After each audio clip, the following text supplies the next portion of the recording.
awkward in the tight space. But Lucas was determined, and we finally got it against the wall. "Hold it steady," he said, climbing. I braced it while his light swept the opening above. At the top, he went quiet, his eyes widening. "What do you see?" I called, trying to peer past him. "It goes back a long way," he said, his voice a mix of awe and fear. "How far?" Lucas climbed down, but I could see the excitement in his eyes. "I don't know, but we need to find out." I felt the knot in my stomach tighten. The air in the cave felt different, charged with an energy that made my skin crawl. We stared at each other, the thrill of adventure battling with instinctive caution. "Okay, let's do this," I said. The elevated passage was more open than I expected.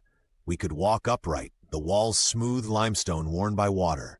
The smell grew stronger as we moved, and the air felt thicker, carrying scents that reminded me of things long dead. After 200 feet, the passage opened.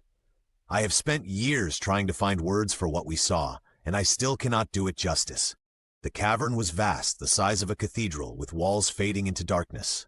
In the center was a lake, its surface as black as the void. The water was still like a mirror, and our lights reached only a few inches. When Lucas tossed in a pebble, the ripples died too quickly. "Jesus," Lucas breathed, his voice echoing from the ceiling above. I swept my headlamp around the edges. The far shore was almost beyond reach, maybe 50 feet away. "How deep you think it is?" Lucas asked, his excitement bubbling. "I don't know. Deep." He was already digging in his pack. "Let's find out." He cracked a glow stick, tied it to a rock with a rubber band, and tossed it in. The green light sank and sank and sank. It never reached bottom. The glow vanished into distance until the surface was black again, showing no trace of what we had dropped. "That's not possible," Lucas said, his confidence faltering. I stepped back from the edge. The lake felt alien. The air too still, the silence too complete. Even our voices seemed muffled, as if the water absorbed them. "We should go back," I said, my voice trembling. But Lucas was staring at the far shore, his light barely catching shapes in the dark. "There's something over there," he said, his voice low.